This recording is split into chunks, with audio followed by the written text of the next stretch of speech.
नमस्कार। एक अंधों का गांव था। एक हाथी वहां प्रवेश किया और लोगों से पूछा गया हाथी किस तरह का होता है। जिसने सूंड पर हाथ रखा उसे हाथी सूंड की तरह प्रतीत हुआ।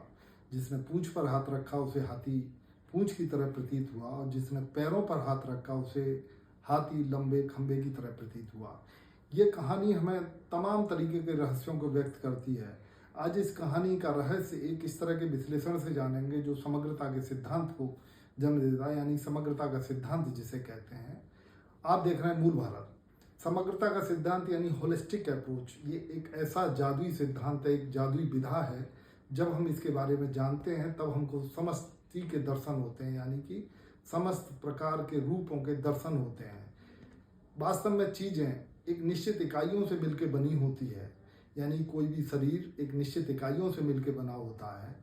वो इकाइयाँ जब एक साथ एकाकार होकर कार्य करती हैं तब हम जानते हैं कि इसके अस्तित्व अपने उसमें रूप में प्रकट हुआ है।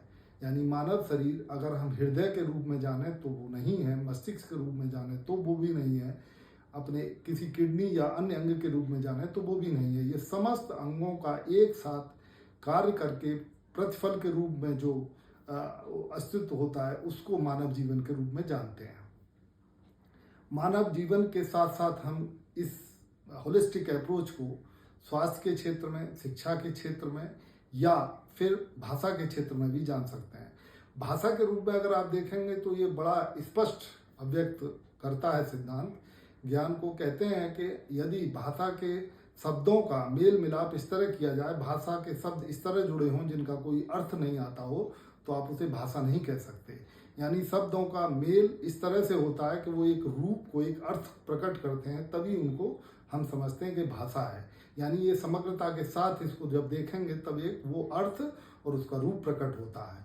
इसी तरीके से हम देखेंगे स्वास्थ्य के क्षेत्र में भी अगर हम समझें कि केवल स्वास्थ्य इसी बात का नहीं है कि हम शारीरिक रूप से स्वस्थ हैं तब हम समझेंगे कि ये स्वास्थ्य अच्छा हुआ, बल्कि शारीरिक के साथ साथ मानसिक और भावनात्मक भी जब आपका विकास होता है तब हम मानते हैं कि स्वास्थ्य हमारा अच्छा है।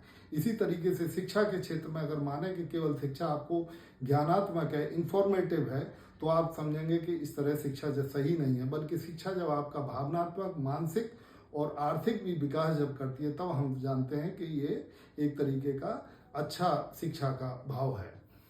शास्त्रों में कहा गया है ओम पूर्णमदः पूर्णमिदं पूर्णात् पूर्णमुदच्यते पूर्णस्य पूर्णमादाय पूर्णमेवावशिष्यते। यानी जो भी बना है पूर्ण से है, जो शेष है वो भी पूर्ण है और जिसका आकार है वो भी पूर्ण है, यानी अनंत है। इस तरीके से हम समझते हैं कि समग्रता के सिद्धांत को अगर समझें कि समष्टि में व्याप्त है। धन्यवाद।